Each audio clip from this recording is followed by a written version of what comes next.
I was standing by the bride and groom's table when Kevin leaned toward me. He had that smile I no longer recognized. That smile he had learned from Veronica. "Mom," he said in a casual voice, as if he were telling me the weather. "I want you to know something. The house you gave me, I already signed it over to Veronica. It's my wedding present to her." I felt the air leave my lungs. Veronica was by his side, her red nails shining under the lights. She looked directly at me and said in that sweet voice she used when she wanted to hurt me, "Relax, mother-in-law. This is just the beginning of everything." I didn't scream. I didn't cry. I didn't make a scene. I just took my cell phone out of my purse and dialed a number. "Arthur," I said in a low voice, turning my back to them. "It happened. He did it. You can proceed with everything." I hung up. I put the phone away. I took a deep breath. They didn't know I already had everything prepared. But let me tell you how I got here, because this story didn't begin at this wedding. It began much earlier, when I still believed a mother's love could conquer all. That night, I was wearing a gray dress I had bought years ago, and it didn't fit me the way it used to. My hands were shaking a little, but not from nerves. It was from the chill in the reception hall, or so I kept telling myself. The music was playing loudly, the guests' laughter filling every corner of the place. I had arrived at that wedding alone. Well, not exactly alone. Brenda, my neighbor, was with me. She had come with me because she knew I didn't want to face this without someone by my side. Brenda was one of those women who understand pain without needing words. Kevin was in the center of the hall, next to Veronica, my son, my only son. The boy I had held in my arms for entire nights when he had a fever. The same one who asked me for money for college, for the car, for the apartment. The same one who now looked at me as if I were a stranger. Or worse, as if I were a problem he needed to solve. Veronica was wearing a tight white dress with sparkles at the waist. She looked beautiful. I couldn't deny that. But there was something in her eyes that always unsettled me. Something cold. Something that made me feel small every time she looked at me. From the day I met her, I knew she didn't want me around. And Kevin, my Kevin, followed her as if she were the only person in the world who mattered. The ceremony had ended an hour ago. Now we were at the reception. Everyone was eating, dancing, drinking champagne. I was sitting at a table in the back, near the exit. It wasn't a coincidence. I had chosen that spot. I needed to be near the door, just in case. Just in case it all became unbearable and I had to leave without anyone seeing me fall apart. Brenda was sitting next to me. She squeezed my hand under the table and whispered, "You're okay, Margaret." I nodded, even though it wasn't true. I wasn't okay. I hadn't been for months. Then I saw Kevin get up from his table and walk toward me. Veronica was behind him, with that smile that seemed painted on her face. My stomach tightened. Something bad was about to happen. I could feel it in the air, in the way my son avoided looking me in the eyes. "Mom," he said when he reached my table, "come on, I want to talk to you for a moment." I stood up. My legs could barely hold me. We walked to a corner of the hall, away from the music, away from the guests. Veronica followed us closely, like a shadow. And that's when Kevin told me, when he announced that the house was no longer mine, that it wasn't even his anymore, that it was now Veronica's. "It was the right thing to do," he added, as if that justified everything. "Veronica is my wife now. What's mine is hers." I looked him in the eyes. I searched for something, a trace of the boy he used to be, a little guilt, a little doubt. I found nothing. Veronica stepped closer and put her hand on Kevin's arm. "Don't be dramatic, mother-in-law," she told me with that voice that sounded like honey but tasted like poison. "It's just a house. You still have your apartment, right? You'll be fine." My apartment, the place I lived now, a 400-square-foot space I had rented after selling everything to give that house to Kevin. She knew it. She knew I had nothing else. And she said it just like that, as if it didn't matter. "Relax, mother-in-law," Veronica repeated, and her smile grew wider. "This is just the beginning of everything." I didn't answer. I had no words. I didn't have the strength to fight right then. I just took out my cell phone and dialed. Arthur answered on the second ring. "Margaret." "It happened," I told him. "He did it. You can proceed with everything." There was a silence on the other end. Then I heard his voice. Calm. Steady. Understood. Give me 20 minutes. Everything is ready. I hung up. I put the phone back in my purse. I looked at Kevin and Veronica one last time. They were already turning their backs on me, walking back to their table, laughing at something I didn't hear. I stood there, in that corner of the hall, feeling the weight of the last few months finally begin to lift from my shoulders. Why didn't they know? Neither of them knew what was about to happen. I went back to my table. Brenda looked at me with concern. What happened, Margaret? What did they say? I didn't answer right away. I just took a sip of water and looked toward the dance floor, where Kevin and Veronica were now dancing together, surrounded by guests who were clapping and recording them with their phones. It doesn't matter anymore.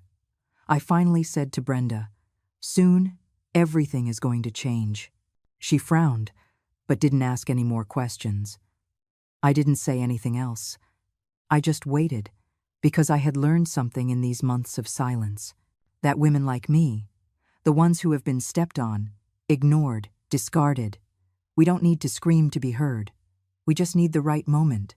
And that moment was about to arrive. But to understand what was about to happen that night, I need to take you back in time. I need to tell you how I ended up sitting at that wedding, waiting for the moment when everything would explode. I need you to know the woman I was before I became this one. It all started 3 years ago. Kevin was 32 years old and had just gotten a job at a tech company. He was making good money, or so he told me. But it was never enough for him. He always needed more. There was always something to buy, something to pay for, something that made him come to my door with that worried look I couldn't ignore. Mom, I need your help, he'd say. And I always said yes. Always. Because that's what mothers do, right? We give everything we have and then some, even if it means having nothing left. I had worked for 40 years as a secretary in a state job.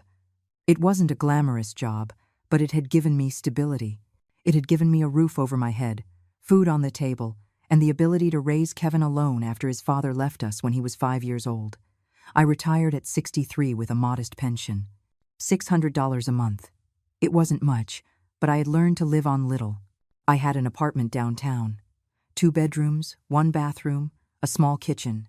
I had bought it 30 years ago with a loan I finished paying off right before I retired. It was mine, completely mine. And that apartment represented everything I had achieved in my life. But Kevin needed a house. Mom, he told me one day, sitting in my living room, with that look he always used when he wanted something. I'm tired of paying rent. Every month I'm just throwing money in the trash. I need something of my own, something that's mine. I understood. He was 32. It was normal for him to want to settle down. So what are you thinking of doing? I asked him. I'm looking at houses, he said. But for the down payment, I need at least $20,000. I don't have that. The banks won't give me a loan without a strong down payment. $20,000. I didn't have that kind of cash. But I had my apartment. What if you sell your apartment? Kevin suggested, as if the idea had just occurred to him, though I knew he'd been thinking about it. You could sell it, give me the money for the house, and then you can come live with me. It would be perfect. Mom, we'd be together. I was silent. Sell my apartment. The place I had lived for 30 years. The place where Kevin had grown up. The place where I kept every memory of my life. I don't know, son, I told him. That's a really big decision. Think about it, Mom, he insisted. You won't be alone. You'll be with me. And when I get married, you'll have a bigger family. Grandchildren, maybe. You won't need a big apartment just for yourself. He convinced me. Or maybe I let myself be convinced because I wanted to believe he really needed me close. I sold my apartment 6 months later. I sold it for $85,000. It wasn't much, considering everything I'd put into it over the years, but it was enough. I gave Kevin $50,000. With this, you can buy a decent house, I told him, and save the rest for furniture, for whatever you need. He hugged me. He told me I was the best mom in the world. He promised me I would always have a place in his house. We're going to be together, Mom, he said. I promise. I was left with $35,000. With that money, I rented a small apartment on the outskirts of the city. 400 square feet, 1 bedroom, one bathroom, a kitchen that barely fit a stove. The rent was $400 a month. With my $600 pension, I had $200 left for food, medicine, and transportation. It was tight, very tight. But I thought it would only be temporary. I thought Kevin would soon call me to tell me to move in with him. But it didn't happen. Kevin bought the house. A nice 2-story house in a quiet neighborhood. 3 bedrooms, 2 bathrooms, a small yard. He sent me pictures via text. "What do you think, Mom? It turned out beautiful. When am I moving in with you?" I asked. "Soon, Mom. Just let me get settled first. I have to fix a few things." 2 months passed, then 3, then 6. I was still waiting. Then he met Veronica. He brought her to my apartment one Sunday afternoon. "Mom, I want you to meet someone," he said with a huge smile. Veronica was beautiful. That was the first thing I noticed. She had long, black hair, big eyes, perfect skin. She wore expensive clothes, or at least they looked expensive. And she looked at me as if she were evaluating me. "Nice to meet you, Mrs. Salas," she said, but she didn't hug me. She just extended her hand. I made them coffee. I served cookies. I tried to be nice. But Veronica barely spoke to me. She answered in monosyllables. She looked at her phone every 2 minutes, and as she was leaving, I heard her say to Kevin by the door, "Your mom lives here? It's so small." From that day on, everything changed. Kevin started visiting me less. It used to be every week, then every 2 weeks, then once a month. When I called him, he was always busy. "Mom, I'm with Veronica. I'll call you later." "Mom, I have work. We'll talk tomorrow." "Mom, I can't come this weekend. I have plans." I tried not to be a burden. I tried not to bother him. But I missed him. I missed my son. A year went by. Kevin and Veronica got engaged. I found out from a picture on social media. He hadn't told me anything. He hadn't invited me to be there when he proposed. I just saw the picture. Kevin kneeling, Veronica with her hands over her mouth, a ring shining on her finger. I sent him a text. "Congratulations, son. I'm so happy for you." He replied 3 hours later. "Thanks, Mom. Nothing more." Then I started to notice other things. When I called him, Veronica was always with him. And I could always hear her voice in the background, saying things like, "Don't be long," or "You have to go," or "Tell her you're busy." When I invited him over for dinner, he always had an excuse. When I asked about the wedding, he'd say, "Veronica is handling everything. Don't worry." I wasn't worried. I was being erased. And the worst part was, he didn't even realize it. Or maybe he did, and he just didn't care anymore. One day, I worked up the courage and went to his house without calling first. I knocked on the door. Veronica opened it. She was wearing a silk robe, her hair up. "Mrs. Salas," she said, without smiling. "We weren't expecting you." "I wanted to see Kevin," I told her. "He's home." "He's working," she replied. "In his office. Upstairs." She let me in, but she didn't offer me anything. She didn't invite me to sit down. She just stood there, watching me. I went upstairs. I knocked on the office door. Kevin opened it, looking surprised. "Mom, what are you doing here?" "I wanted to see you," I said. "We haven't talked in weeks." He sighed. "Mom, I'm working. You can't just show up like this." "I'm sorry," I said. I just wanted to know how you are." "I'm fine," he said, but he didn't let me into the office. He stood in the doorway, blocking my path. Then I heard Veronica's voice from downstairs. "Kevin, honey, should I make some lunch?" "Yes, please," he answered. He didn't ask me if I wanted to stay for lunch. I left that house with a broken heart. And it was in that moment that I began to realize something was very wrong, that I wasn't welcome in my son's life, that Veronica had pushed me out of his life without him even noticing, or worse, that he had let her. But I still didn't know how bad things really were. I still didn't know what they were planning to do to me. I would find that out later, and when I did, everything would change. The truth came to me in the most unexpected way. A Tuesday afternoon, 3 months before the wedding.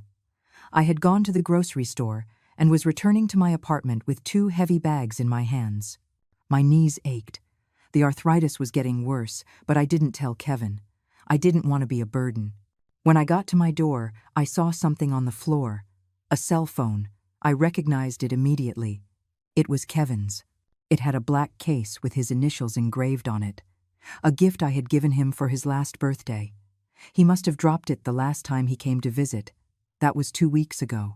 I picked up the phone and went into my apartment. I left the bags in the kitchen and sat on the sofa. I looked at the screen. It was dark. The battery was probably dead. I looked for my charger. Luckily, our phones used the same kind. I plugged it in and waited. The screen lit up after a few minutes. It didn't have a passcode. Kevin never put a passcode on his phone. He said it was annoying to have to unlock it all the time. I wasn't planning to look through it. I was just going to call him and tell him I had it, that he could come pick it up whenever he wanted. But then the messages started coming in, one after another. Notifications that made the phone vibrate against the table. They were all from Veronica. "Where are you?" "I'm almost done here. See you at home. Don't forget what we talked about. We have to speed everything up." That last message made me curious. Speed what up? My finger moved almost without thinking. I opened the messaging app. I went into the conversation between Kevin and Veronica. What I saw froze my blood. I started reading from the top, from the most recent messages. At first, there was nothing strange, just normal couple things. "I love you. What do you want for dinner? Running late." But then I scrolled down and down. And I found something from 2 months ago. It was from Veronica. "Have you talked to your mom about the house yet?" Kevin had replied. "No, not yet. I don't know how to tell her." Veronica wrote back, "Well, you have to do it soon. We need that house in my name before the wedding. I'm not marrying you if everything is in your name. We already talked about this." Kevin, I know. It's just. My mom helped me with the money to buy it. She's going to feel bad." Veronica, "So? She gave it to you. It was her decision. You don't owe her anything. Besides, when we're married, what's yours is mine anyway. I'm just being practical." Kevin, "You're right. I'll talk to her." Veronica, "Good. And another thing. After the wedding, we need to talk about where your mom is going to live." Kevin, "What do you mean?" Veronica, "I mean, I don't want her living with us. I know you promised her that, but I didn't sign up to have my mother-in-law in my house." My heart stopped. I kept reading. Kevin, "She's not going to live with us. She already has her own place." Veronica, "But you told her that when you moved into the house, she could come with you. You told me that." Kevin, "Yeah, but that was before I met you. Things changed." Veronica, "Exactly. And it needs to stay that way. Your mom is fine where she is. She's an older person. She needs her space. We need ours." Kevin, "I agree." My hands were trembling, holding the phone. I kept scrolling. There was more. A message from a month ago. Veronica, "Have you thought about your mom's pension?" Kevin, "What about her pension?" Veronica, "That she's not going to live forever, Kevin. And when something happens, you're her only son. Everything she has will be yours. You should start getting organized now." Kevin, "Veronica, my mom is in good health." Veronica, "For now. But she's 67 years old. At that age, anything can happen. I'm just saying you should be prepared. Does she have a will?" Kevin, "I don't know. We've never talked about that." Veronica, "Well, you should. And you should also see if you can get access to her accounts. Just in case. You know, in case of an emergency." Kevin, "That sounds weird." Veronica, "It's not weird. It's being responsible. I did it with my dad when he turned 70. It's normal." Kevin, "Okay, I'll think about it." I felt tears welling up in my eyes. But there was still more. A message from 3 weeks ago. Veronica, "Your mom called me today." Kevin, "What for?"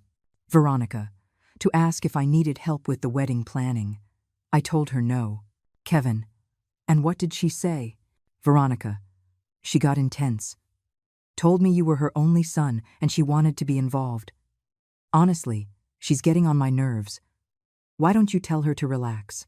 Kevin, "I've told her several times. But you know how she is. She's always been very attached." Veronica. Well, she needs to understand you're not a kid anymore. You have your own life, and soon you'll have your own family. She's already served her purpose. Kevin, you're right. Those 3 words shattered me. You're right. My son agreed with everything she was saying. I kept reading. There was one more message. From a week ago. Veronica. I already spoke to the lawyer. He says the best thing is for the house to be in my name. That way, if anything happens between us, I'm protected.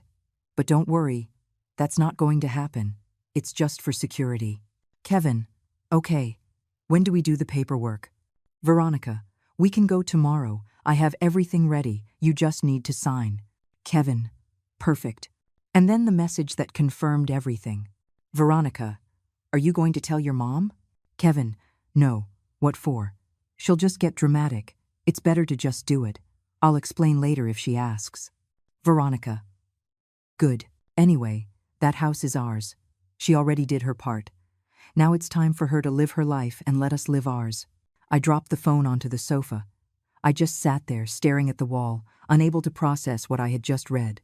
My son, my life. And worse, he was doing it with full awareness. It wasn't just Veronica. It was him too. He agreed. He had made the decision to leave me out. I cried for hours. I cried until I had no tears left.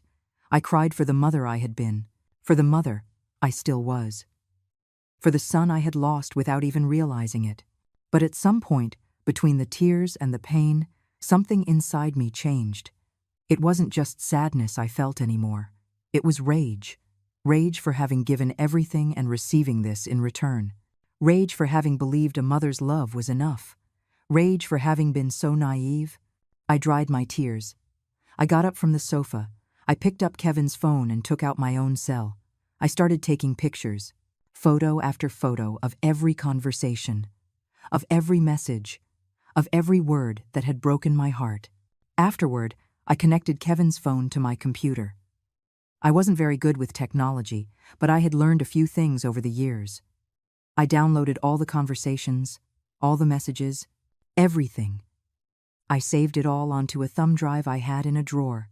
When I finished, I disconnected the phone and left it where it was.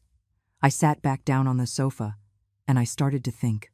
They thought I was a foolish old woman, a naive mother who would accept everything without saying a word, who would let herself be pushed aside and live out the rest of her days in silence, grateful for whatever scraps of attention they threw her way.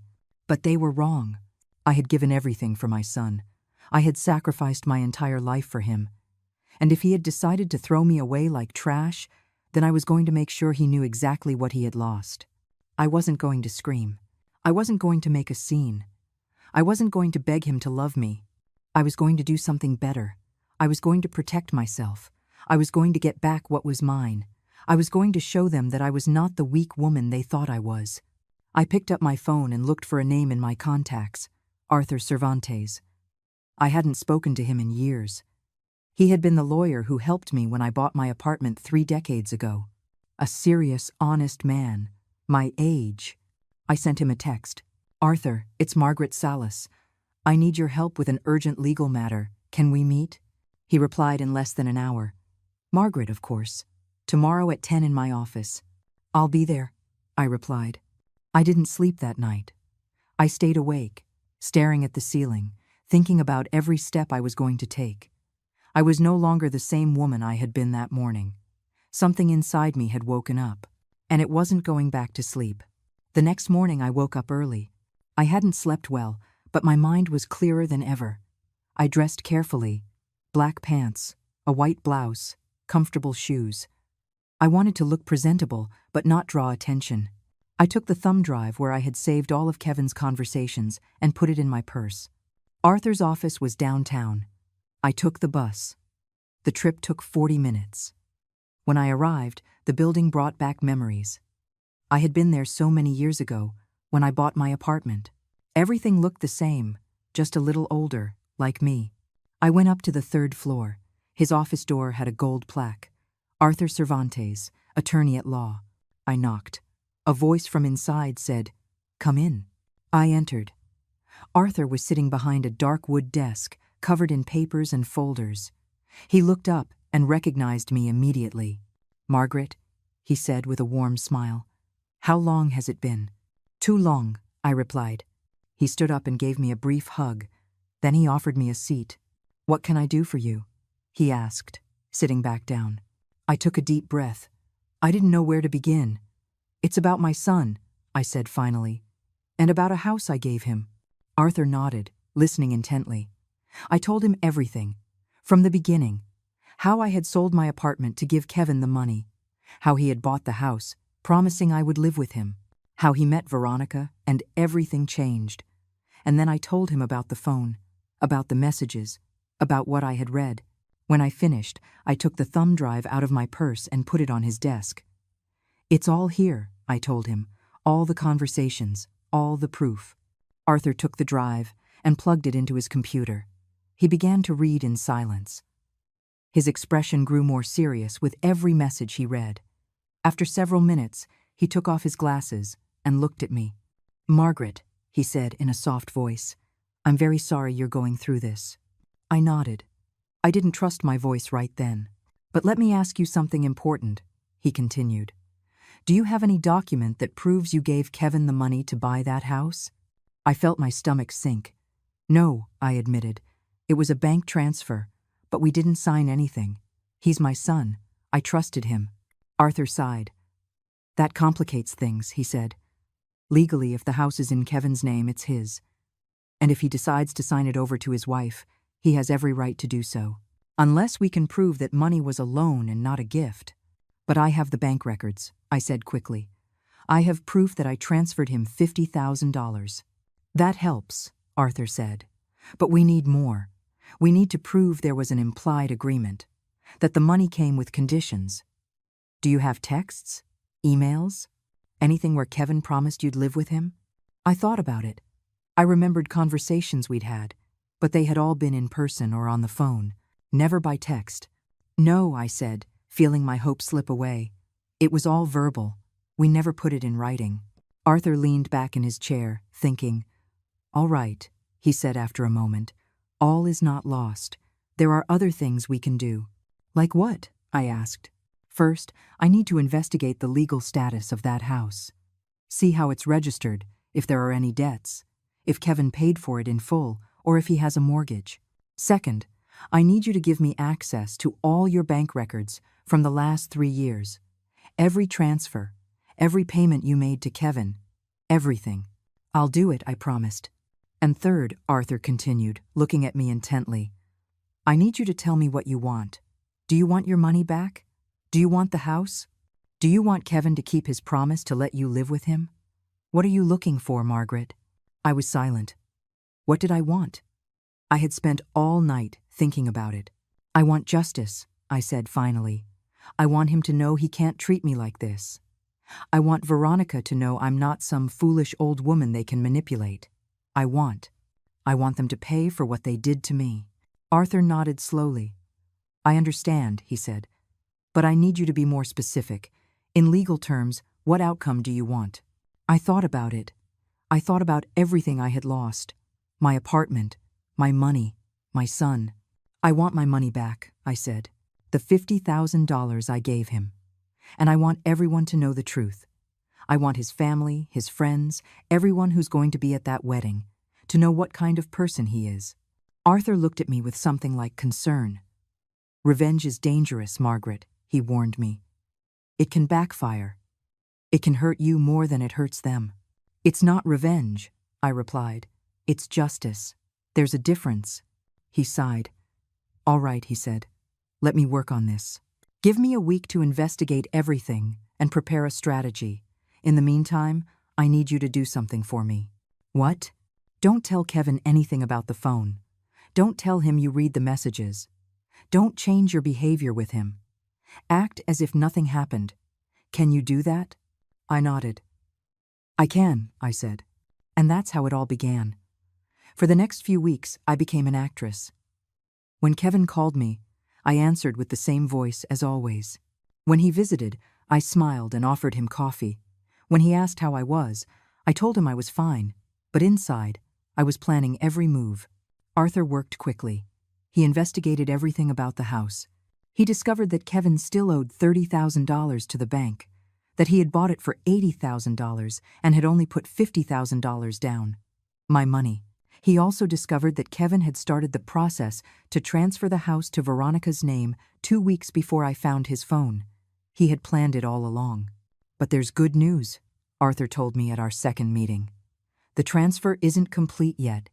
It requires both their signatures in front of a notary, and that hasn't happened yet. We have time. Time for what? I asked. To file a legal objection, he explained. We can argue that the money was a loan, not a gift, and that Kevin must pay you back before he can transfer the property. Will that work? I asked. It depends on the judge, Arthur admitted. But with the messages you found, your bank records, and the fact that you sold your own apartment to give him that money, we have a solid case. How long will it take? I asked. Months, he said. Maybe a year. These cases are slow. I shook my head. I don't have a year, I said. The wedding is in 2 months. By then, the house will already be in Veronica's name.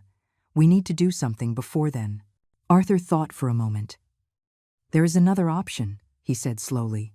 Riskier, but faster. What is it? I asked. We can file an emergency petition. Argue that Kevin is attempting to dispose of an asset that partly belongs to you. Ask for a court order to freeze the property until the case is resolved. That would stop him from transferring it. And after that? I asked. After that, we can reach a settlement. Out of court. Kevin gives you the money back. You drop the lawsuit, and everyone moves on. It sounded good. It sounded simple. But I knew it wouldn't be that easy. And if Kevin refuses? I asked. Then we go to trial, Arthur said. And with the evidence we have, there's a good chance you'll win. I thought about it all. The options. The consequences. Do it, I said finally. Prepare everything. But wait to file the lawsuit. Wait until when? Arthur asked. Until I tell you, I replied. I want the timing to be perfect. Arthur looked at me curiously, but he didn't ask any more questions. As you wish, he said. But be careful, Margaret. This could get ugly. It's already ugly, I replied. I'm just making sure I'm not the only one who suffers. I left that meeting feeling different. For the first time in months, I felt like I had control over my life. For the first time, I felt I wasn't a victim. I was a woman who was going to fight for what was hers. And Kevin and Veronica had no idea what was coming for them. The following weeks were the strangest of my life. On the outside, I was the same old Margaret, the quiet mother, the older woman who didn't cause trouble. Inside, I was someone else entirely. Every morning, I woke up with a purpose. I reviewed the documents Arthur had given me. I reread the messages I'd found on Kevin's phone. I reminded myself why I was doing this. It wasn't for revenge. It was for dignity. Kevin finally came looking for his phone 3 weeks after he'd lost it. He knocked on my door one Saturday morning. I was prepared. I had left the phone charged and in its place, as if I had never touched it. Mom, he said when I opened the door, you haven't seen my phone, have you? I lost it weeks ago. Your phone? I said, feigning surprise. No, son, I haven't seen anything. He came inside and started looking. I watched him from the kitchen, making coffee like I always did. Here it is, he shouted from the living room. It was between the sofa cushions. That's weird. I don't remember leaving it there. Maybe it fell out the last time you were here, I suggested calmly. Yeah, that must be it, he said, checking the phone. Thanks, Mom. He stayed for 10 more minutes. He drank his coffee. He told me about work, about the wedding preparations, about how excited he was. He didn't mention the house. He didn't mention Veronica and her plans, and I didn't ask. I just smiled and nodded, like the compliant mother he expected me to be. When he left, I sat on the sofa and let out the breath I had been holding. It had worked. He didn't suspect a thing. 2 days later, Arthur called me. Margaret, I have news, he said. Kevin and Veronica have an appointment with the closing attorney on the 15th of this month. They're going to sign the transfer of the house. The 15th. That was 3 weeks away. Are you sure? I asked. Completely. I have a contact at the firm. He confirmed the appointment. Perfect, I said. Then we know when to act. Do you want me to file the lawsuit before that date? Arthur asked. No, I replied. I want you to file it the same day, in the morning before they go to the attorney's office. Arthur was silent for a moment. That's risky, he said finally. If we do it that way, Kevin will know you planned this. He'll know you had access to information about his appointment. I don't care, I said. I want him to know I'm not a fool, that I know exactly what he's doing. All right, Arthur agreed. We'll do it your way. But after that, things are going to change. Kevin is going to be angry, very angry. Let him be, I replied. I don't care about his anger anymore. I hung up the phone and sat down to wait. But before that day came, something else happened. Kevin invited me to lunch. It was strange, because he almost never did that. He almost never sought me out unless he needed something. Mom, he said on the phone, are you free on Sunday? Veronica and I want to have you over for lunch. My first instinct was to say no. But then I thought maybe it was an opportunity, a chance to observe, to confirm what I already knew. Of course, son, I said. Where? At the house, he replied. Veronica is going to cook. She wants me to try her food. At the house, my house, the one I had paid for. I'll be there, I promised. On Sunday, I arrived at 12 o'clock sharp. I knocked on the door, and Veronica opened it. She was wearing a casual dress, her hair pulled back, perfect makeup. She greeted me with a smile that didn't reach her eyes. Mrs. Salas, she said. Come in, come in. I entered. The house smelled like food, something with garlic and spices. Kevin was in the living room, watching television. He stood up when he saw me. Mom, he said, giving me a quick hug. Glad you could make it. We sat at the table. Veronica served roast chicken with potatoes and a salad. It all looked fine. We ate in uncomfortable silence for the first few minutes. I waited for someone to say something, but no one did. Finally, Veronica broke the silence. Mrs. Salas, she said, setting her fork down. Kevin and I wanted to talk to you about something important. My heart started to beat faster. Here it came. Yes, I said, trying to sound casual. It's about the house, Veronica continued, looking at Kevin as if asking for permission to go on. He nodded. Kevin is giving me the house as a wedding present, Veronica said. It's going to be in my name. I just wanted you to know, so there are no surprises later. I stared at her, studying her face, the way she watched me, waiting for my reaction. I understand, I said simply. Veronica seemed surprised by my calmness. You don't have anything to say? She asked. What do you want me to say? I replied. It's Kevin's house. He can do what he wants with it. Kevin visibly relaxed. He had been expecting a fight. Thanks for understanding, Mom, he said. I knew you would. Of course, I said, taking a sip of water. You're a couple. It makes sense for you to share everything. Veronica smiled. It was a victorious smile. I'm glad you see it that way, she said. Some mothers-in-law get difficult about these things. But you're different. You're reasonable. Reasonable. That word burned inside me. But I didn't let it show. I just want Kevin to be happy, I said. And that was true. Or at least, it had been true once. We finished eating. Veronica served dessert, a chocolate cake she had bought at a bakery. We drank coffee. Kevin told me about the wedding, 200 guests, an elegant hall, a live band. It all sounded expensive. And how are you paying for all of this? I asked, genuinely curious. Veronica's parents are helping, Kevin explained. And we've been saving. With the money they weren't spending on rent because they lived in the house I had paid for. But I didn't say anything. I just nodded and smiled. When I was leaving, Veronica walked me to the door. Mrs. Salas, she said in a low voice, when Kevin couldn't hear us. I really appreciate you being so understanding. I know we haven't always had the best relationship, but I hope that changes. I looked her in the eyes. I saw something there, something cold and calculating. I hope so too, I told her. I left that house feeling a mix of emotions. Sadness, of course, but also something stronger. Determination.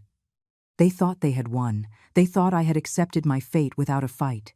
They had no idea how wrong they were. That night I called Arthur. Is everything ready for the 15th? I asked. Everything is ready, he confirmed. The documents are prepared. I just need your final authorization. You have it, I said. Do it. File the lawsuit at exactly 9 in the morning, before they get to the attorney's office. Understood, Arthur said. Margaret, are you sure about this? Once we take this step, there's no turning back. I'm sure, I replied without hesitation. More sure than I've been in a long time. Very well, he said. Then we'll talk on the 15th. The days passed slowly. Every morning I woke up counting how many days were left. 10 days, 9 days, 8 days.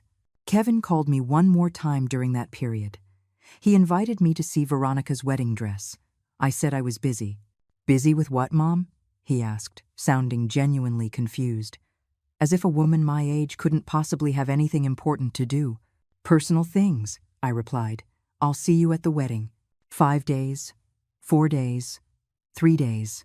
The night before the 15th, I couldn't sleep.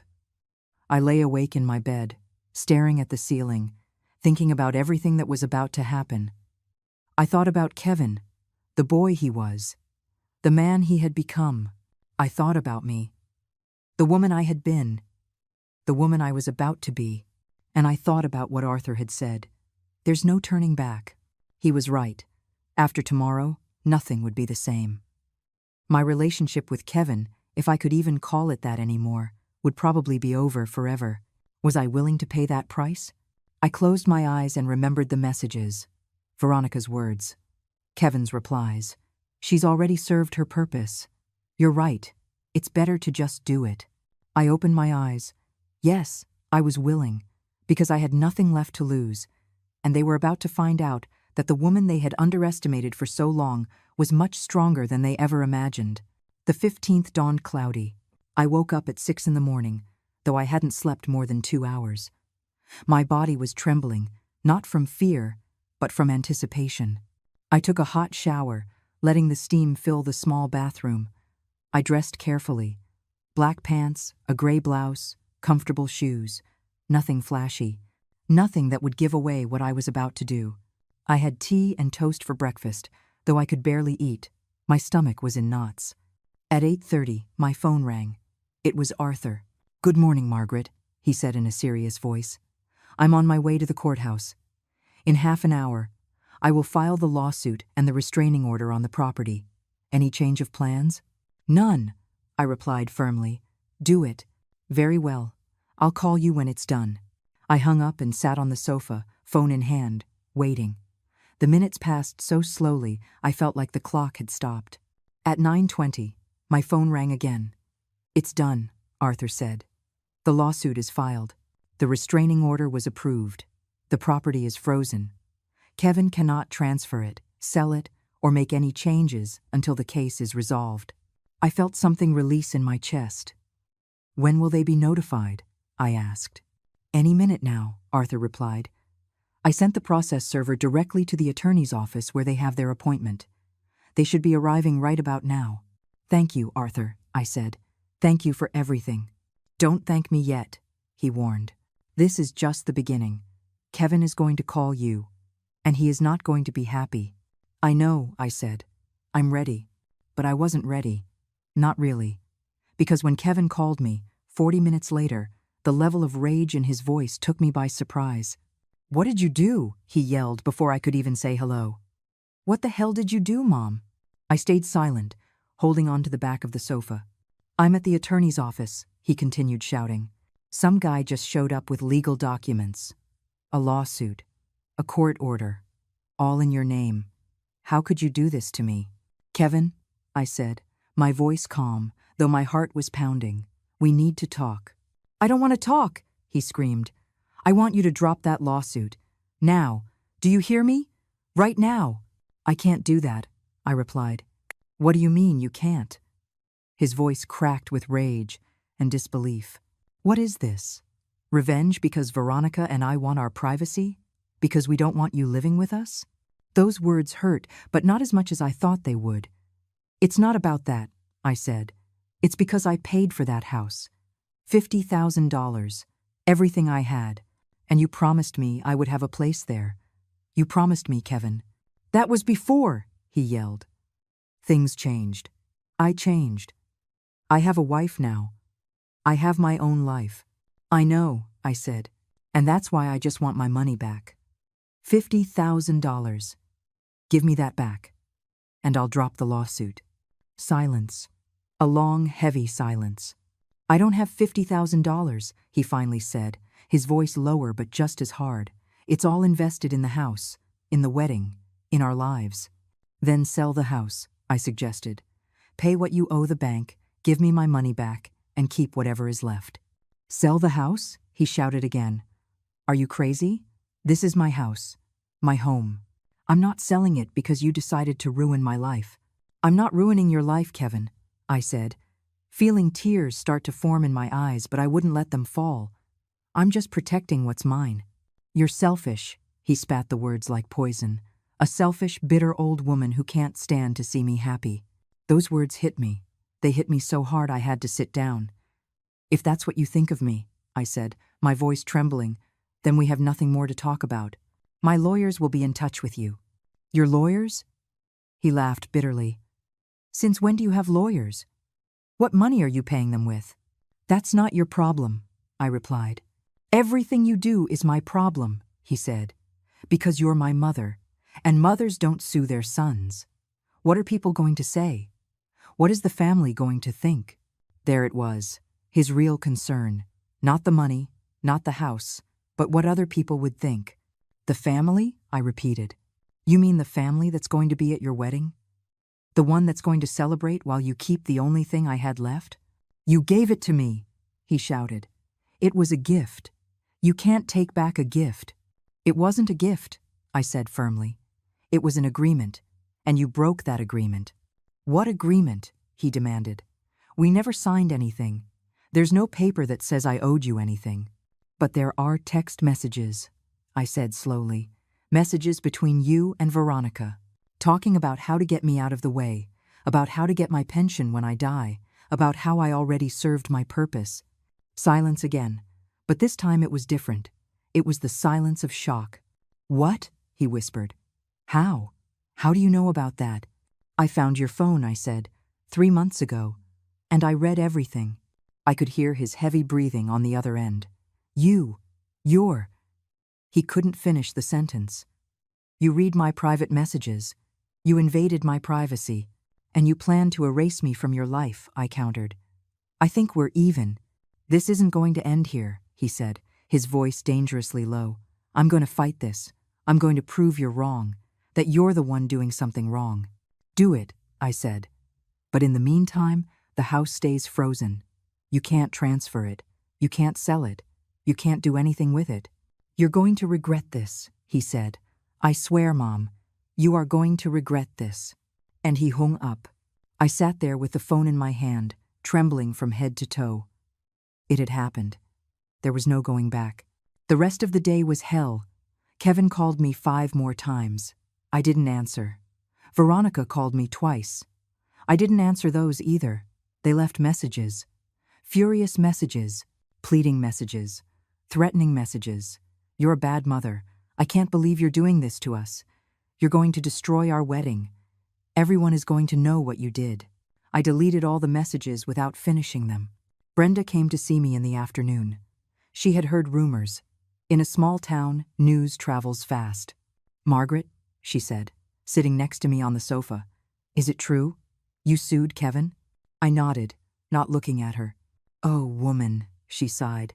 Why didn't you tell me you were going to do that? Because I needed to do it alone, I replied. Because if I talked about it with anyone, they might have talked me out of it. And what's going to happen now? She asked. I don't know, I admitted. But it doesn't matter anymore. I've already done it, and I don't regret it. Brenda hugged me. She didn't say anything else. She just held me as I finally let out the tears I had been holding in all day. That night, I couldn't sleep again. I lay awake, thinking about everything that had happened, about Kevin's words, his rage, his pain. Part of me, a small part, wondered if I had done the right thing. But then I remembered the messages, the conversations, the plans they had made behind my back. And I knew I had. I had done exactly what I had to do. The next day, Arthur called me early. Margaret, we have news, he said. Kevin's lawyer contacted me. They want to negotiate. Negotiate what? I asked. A settlement. Kevin is willing to give you back part of the money if you drop the lawsuit and the order on the property. How much? I asked. $20,000, Arthur said, in monthly payments of $1,000 for 20 months. I laughed. I couldn't help it. 20,000, I repeated. I gave him 50, and he wants to give me back 20. In payments. I know it's not fair, Arthur said. But it's an offer. We have to consider it. No, I said without hesitation. I want the full 50,000, or I'll see them in court. Margaret, a trial could take months, he warned, years even, and there's no guarantee you'll win. I don't care, I replied. I'm not accepting less than what I'm owed. Arthur sighed. All right. I'll tell his lawyer we reject the offer. I hung up and sat by the window, watching the street. The wedding was in 2 weeks. 2 weeks in which Kevin and Veronica would have to decide what to do. Cancel, postpone, or go ahead as if nothing was wrong. I already knew what they would do. They would go ahead. Because people like them don't let anything get in the way of their plans. And I would be there. At that wedding, watching, waiting. Because this wasn't over. It was just beginning. The days leading up to the wedding were a silent nightmare. Kevin didn't call me again. He didn't send any messages. He didn't come to see me. It was as if I had ceased to exist for him. Veronica, on the other hand, did reach out. She sent me a text message a week before the wedding. Mrs. Salas, we need to talk. Please. This doesn't have to end this way. I didn't reply. The next day, she called me. This time, I answered. I needed to know what she wanted. Mrs. Salas, she said in a soft, almost sweet voice, very different from how she used to talk to me. Thank you for answering. I know things are difficult right now, but I think we can solve this. There's nothing to solve, I said. I just want my money back. I understand, she said. And you have every right to ask for it, but $50,000 is a lot of money. Kevin can't just pay you that all at once. We need time. You've had time, I replied. 3 years of time. Time you spent living in a house I paid for while I lived in a rental. I know, and I'm sorry, she said, though she didn't sound sorry at all. But you have to understand our position. The wedding is in 1 week. We've already paid for the hall, the food, the band. If we cancel now, we lose all that money. It's almost $30,000. That's not my problem, I said. Please. Her voice broke a little. I'm just asking you to wait, to drop the order on the house until after the wedding. Afterward, we can sit down and talk, the 3 of us, like a family. We're not family anymore, Veronica, I said, and the words hurt me more than they hurt her. You both made sure of that. Don't say that, she insisted. Kevin loves you. He's confused, he's angry, but he loves you. You're his mother. If he loved me, he wouldn't have planned to erase me from his life, I replied. I read the messages, Veronica. I know exactly what you two think of me. Silence. That, she started, searching for words. That was a misunderstanding. I was angry that day. I said things I shouldn't have. It wasn't one day, I interrupted. It was weeks, months, entire conversations planning how to get rid of me. Fine, she said, and her voice changed. It wasn't sweet anymore. It was cold. What do you want then? To ruin our lives? To destroy our wedding? Does that make you feel better? I want justice, I said simply. I want what is mine. Well, you're not going to get it, she spat the words. Kevin is going to fight this, and he's going to win. Because you don't have a single document to prove that money was a loan. It was a gift. And you can't take back a gift. Then I'll see you in court, I said, and hung up. I sat there, my hands shaking. That conversation confirmed everything I needed to know. They weren't going to budge. They weren't going to admit they'd done anything wrong. They weren't going to apologize. They were just going to fight. And so was I. 3 days before the wedding, I received the formal invitation in the mail. It was elegant, a cream-colored envelope with gold lettering. Inside, a thick card that read, Rafael Salas and Leandra Marquez request the honor of your presence at the celebration of their marriage. At the bottom, written by hand, was a note from Kevin. Mom, despite everything, I want you to be there. You're my mother. Please, come. I read that note 3 times. Part of me wanted to believe it was genuine, that deep down, my son still loved me, but the more realistic part of me knew the truth. He was inviting me because canceling my invitation would be a public admission that we had problems, and that would ruin the perfect image they wanted to project. I called Arthur. Should I go? I asked. That's up to you, he replied. Legally, you have no obligation. But if you do go, stay calm. Don't do anything that can be used against you in the case. And if they do something? I asked. What if they humiliate me in front of everyone? Document it, Arthur said. Record it if you have to. Anything they say or do can help us in the case. I decided to go. Not because I wanted to, but because I needed to be there. I needed to see how this all ended. The night before the wedding, Brenda came to my apartment. Are you sure you want to go? She asked as we drank tea in my tiny kitchen. I have to go, I replied. If I don't, they'll say I was the one who broke the family, that I was the one who caused all this. But you didn't cause anything, Brenda said. They did. I know, I said, but people don't see it that way. People always blame the mother. Always. Brenda nodded. She understood. She was a mother, too. Do you want me to go with you? She offered. Would you? I asked, surprised. Of course I will, she said. I'm not letting you face this alone. I felt tears fill my eyes. Thank you, I whispered. Thank you, Brenda. The day of the wedding arrived. I got up early, even though the ceremony wasn't until 6 in the evening. I showered. I put on the gray dress I had bought for the occasion. I put on a little makeup. I did my hair carefully. I looked at myself in the mirror. The woman looking back at me was different from the one I had been months ago.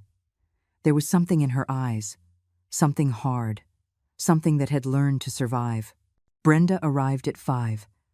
She was wearing a simple black dress. Ready? She asked. Ready, I replied, though my stomach was in knots. We took a taxi to the reception hall. It was an elegant place on the other side of town. Everything was white and gold. Lights hanging from the ceiling, flowers everywhere. When we entered, people were already arriving. Acquaintances, relatives, friends of Kevin's I had watched grow up. Some greeted me. Others looked at me with curiosity. Others simply ignored me. I looked for my seat. They had put my name at a table in the back, near the restrooms. Not at the main table with the family. Not near the groom. In the back, where I wouldn't be a bother. Brenda and I sat down. I watched the room. Everything was beautiful. Everything was perfect. And it had all been paid for with money that should have been returned to me. The ceremony began at 6:30.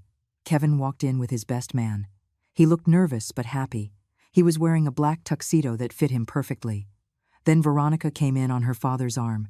Her dress was stunning, white, with lace and a long train that 2 little girls carried behind her. Everyone stood up. I did too. I watched her walk down that aisle. I watched her smile. I watched her reach Kevin. And I felt nothing. I felt no happiness for my son. I felt no emotion for the wedding. I felt nothing but a deep emptiness. The ceremony was short. They exchanged vows. They exchanged rings. They kissed. Everyone applauded. I applauded too, because it was what was expected of me. Afterward came the reception, the music, the food, the dancing. Kevin and Veronica had their first dance as husband and wife. Then he danced with Veronica's mother. He didn't ask me to dance. He didn't even look at me. It was as if I wasn't there. I sat at my table, drinking water, watching. Brenda tried to make conversation, but I could barely respond. Then it happened. Kevin walked up to the microphone. The music stopped. Everyone looked at him. Good evening, everyone, he said in a clear voice. I want to thank you all for being here on this very special day. People clapped. I want to especially thank Veronica's parents, he continued, for all their support, for all their love, for welcoming me into their family. More applause. Then he looked at me, directly at me. And I want to thank my mother, he said. My heart stopped. For giving me life, he continued. For raising me. and for teaching me how important family is." It sounded good. It sounded like a genuine thank you. But I knew the truth. "Mom," he said, still looking at me, "thank you for everything you did for me, especially for the house you gave me 3 years ago." People murmured. Some nodded in approval. "That house," Kevin continued, "means so much to us. And today, as a wedding present for Veronica, that house is now in her name." The room erupted in applause. I sat there, frozen. He hadn't said anything directly, but the message was clear. He was publicly announcing that the house belonged to Veronica, that I had no right to it, that whatever I had done legally didn't matter. Veronica took the microphone from Kevin's hands. "Thank you, honey," she said in that sweet voice. "I hated so much. And thank you too, mother-in-law." She looked right at me. She smiled. "I know this must be hard for you," she said. "But don't worry. Relax. This is just the beginning of everything." The same words she had said to me in private, she now said in front of 200 people. People laughed. They thought it was a joke. A playful comment between mother-in-law and daughter-in-law. They didn't know it was a declaration of war. I sat there, motionless. Brenda squeezed my hand under the table. "Margaret," she whispered, "are you okay?" I didn't answer. I just took my phone out of my purse. And I dialed Arthur's number. Arthur answered on the second ring. "Margaret," his voice sounded worried. "Are you okay?" "It happened," I said in a low voice, covering my mouth with my hand so no one else could hear me. "He did it. You can proceed with everything." "Understood," Arthur replied. "Give me 20 minutes. Everything is ready." I hung up. I put the phone back in my purse. I took a deep breath, and I waited. The party continued, as if nothing had happened. Kevin and Veronica danced again. People ate, drank, laughed. Everything was perfect for them. But I knew that perfection was about to be shattered. 15 minutes later, I saw a man walk into the hall. He was wearing a gray suit and carrying a folder under his arm. He looked around, searching for someone. He was the process server. He approached a waitress and asked her something. She pointed toward the main table where Kevin and Veronica were. The man walked toward them with purpose. I watched from my table, my heart beating so fast I thought everyone could hear it. The process server reached Kevin just as he was toasting with some friends. "Kevin Salas?" the man asked in a loud voice. Kevin turned, confused. "Yes, that's me," he replied. "Who are you?" "I have a legal notice for you," the man said, holding out an envelope. "I need you to sign here confirming you've received it." The room started to go quiet. People were turning to see what was happening. Kevin took the envelope, looking at it as if it were a venomous snake. "What is this?" he asked. "It's a court order," the process server explained. "The property located at 342 Maple Drive has had a preliminary attachment placed on it by order of the court, pending the resolution of civil fraud case number 202-50047. Civil fraud. Those words echoed in the hall like thunder. People started to murmur, to whisper. Veronica rushed over to Kevin. "What's going on?" she asked, her voice high-pitched. "What is he talking about?" "The plaintiff, Mrs. Margaret Salas," the process server continued, reading from a document, "has presented evidence that the defendant, Kevin Salas, obtained $50,000 from her under false pretenses and is now fraudulently attempting to transfer the property bought with that money to a third party to evade his responsibility to repay it." "That's a lie," Kevin shouted. "That's completely false." But no one was listening. They were all too busy watching, talking among themselves, trying to understand what was happening. "Please sign here," the process server insisted, offering a tablet with a document. Kevin signed it with trembling hands. The process server gave him a copy of the document and left. The room fell into a heavy silence. Kevin stood there, paper in hand, his face red with shame and rage. Veronica snatched the document from him and began to read it. Her expression changed from confusion to horror. "No," she whispered. "No, no, no. This can't be happening. Not today." Then she saw me, at the back of the hall, sitting at my table, watching them directly. "You?" she screamed, pointing her finger at me. "You did this!" Everyone turned to look at me. I stood up slowly. Yes, I said, my voice clear and strong. I did it. Veronica started walking toward me, her dress dragging behind her. Kevin followed. How could you? She shrieked when she reached my table. How could you ruin our day like this? What kind of person does this? The kind of person who is done being stepped on, I replied calmly. You gave Kevin that money, she continued to scream. It was a gift. You can't just demand it back because you're jealous he's moved on with his life without you. It wasn't a gift, I said. It was an agreement. And you broke that agreement. Kevin finally spoke. Mom, his voice trembled. Why? Why today? Why at my wedding? Because today, I answered, looking him in the eyes, is when you decided to publicly announce that the house I paid for now belongs to your wife. You announced something you legally cannot do, and I was not going to stay silent. Everyone here is a witness, Veronica said, looking around the room. Everyone heard it was a gift, that she gave it to him willingly. That's true, I said. I gave it to him willingly, but under the promise that I would have a place in his life, a place in that house. And that promise was broken. And I have proof, I continued, taking my phone out of my purse. Text messages between you two, planning how to get rid of me, talking about my pension as if it were already yours, saying that I already served my purpose. The room went completely quiet. Kevin turned pale. You read my private messages, he whispered. I found your phone 3 months ago, I explained. And yes, I read them. All of them. Every conversation where you planned to erase me from your lives. That's invasion of privacy, Veronica said. That can't be used legally. Maybe, I admitted. But it can be shown publicly, here, now, so everyone knows what kind of people you really are. Don't you dare, Veronica warned me, her voice dangerous. But I had already made my decision. Brenda, I said to my friend, can you connect my phone to that screen? There was a large screen in the hall they had been using to show photos of Kevin and Veronica during the reception. Brenda, who was better with technology than I was, got up and walked toward the sound system. No! Veronica shouted, trying to stop her. You have no right. But the groom's friends, confused and curious, moved aside to let Brenda pass. In less than a minute, the screen lit up. And there, for everyone to see, were the messages. The first one was from Veronica. Have you talked to your mom about the house yet? Kevin's reply. No, not yet. I don't know how to tell her. Veronica's. Well, you have to do it soon. We need that house in my name before the wedding. People started to read, some aloud, others in silence. I kept scrolling through the messages.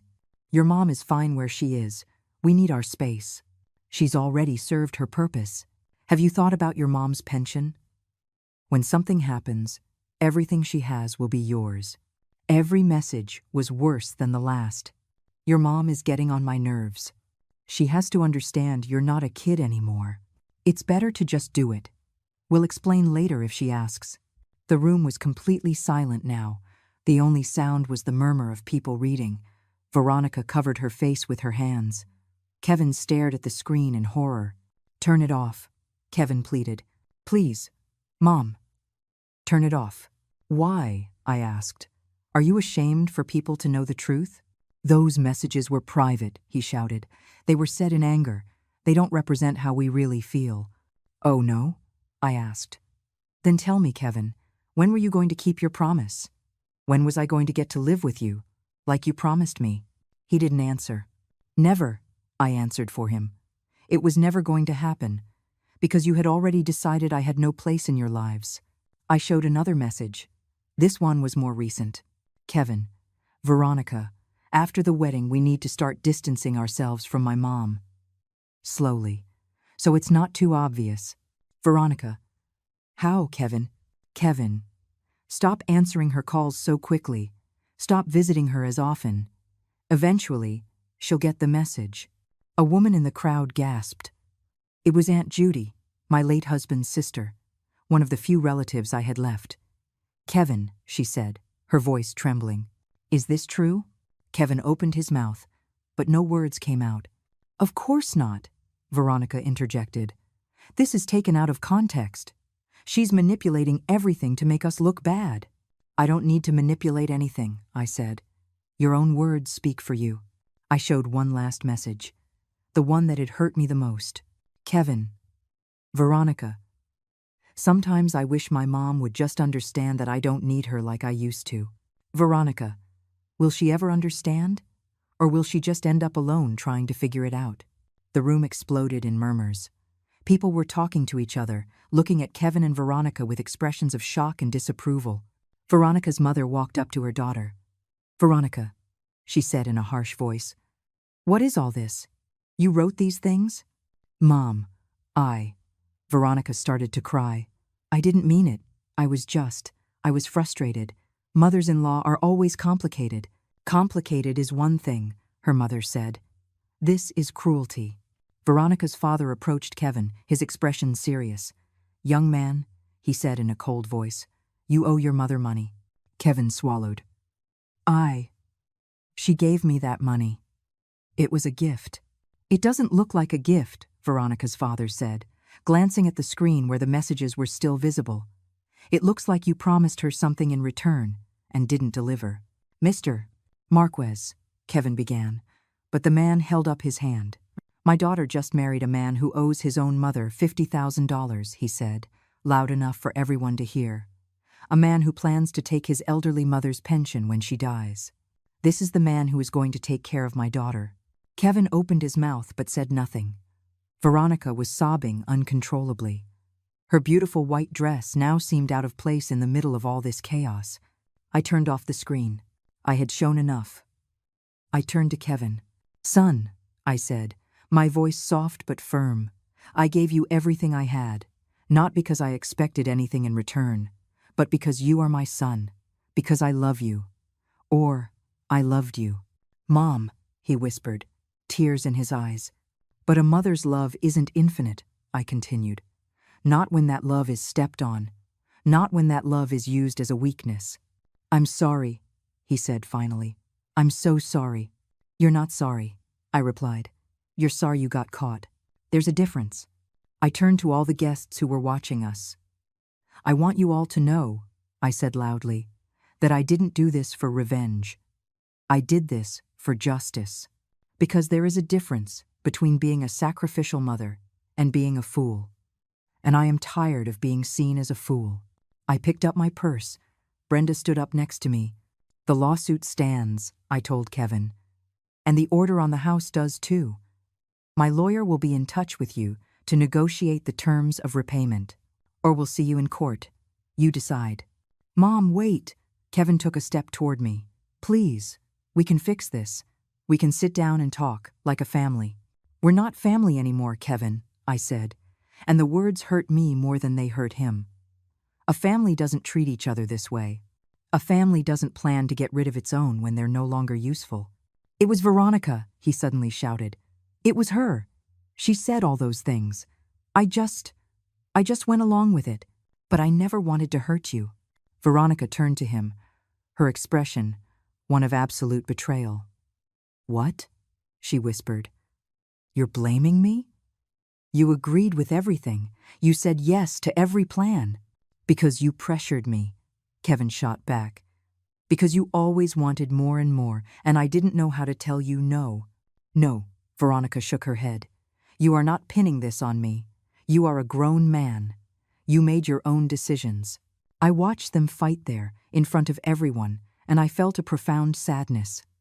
This is what was left of my son, a man who blamed others for his own actions, a man who had forgotten the values I had raised him with. It doesn't matter whose idea it was, I said finally. You both did it. You both hurt me, and now you'll both pay the consequences. I headed for the exit. Brenda walked beside me. Aunt Judy approached me before I could leave.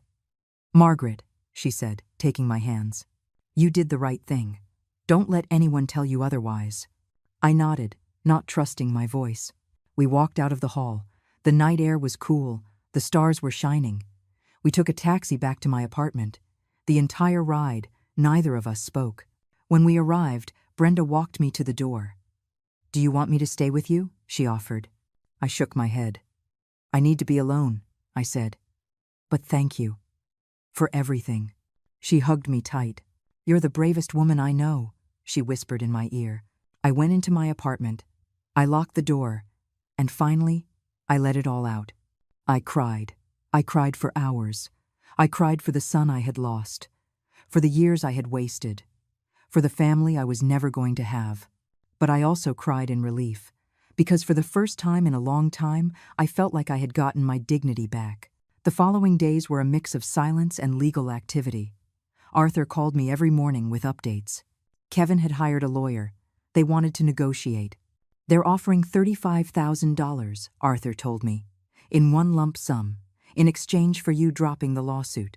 "I want $45,000, I replied, "and I want them to sign a document acknowledging that the money was a loan they are repaying." Arthur negotiated for a week. Finally, they reached an agreement.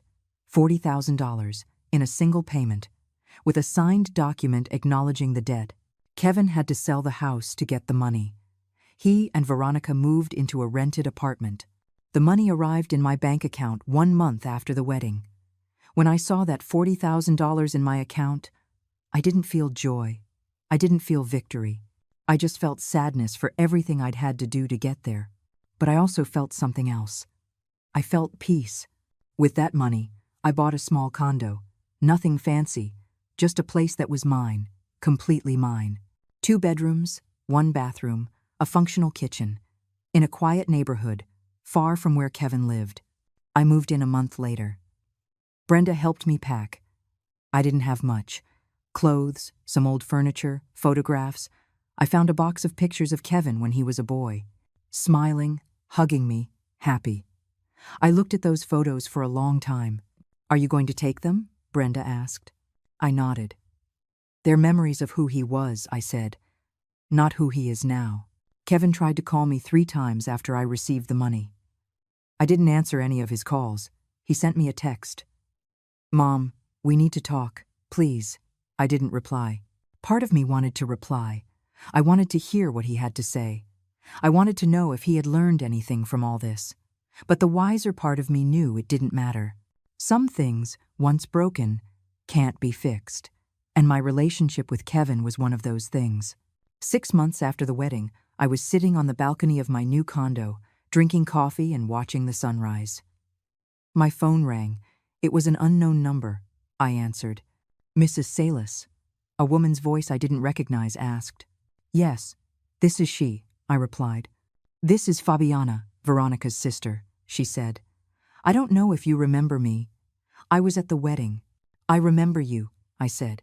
"I wanted to call you to apologize," she continued, "for not saying anything that night, for not defending what was right."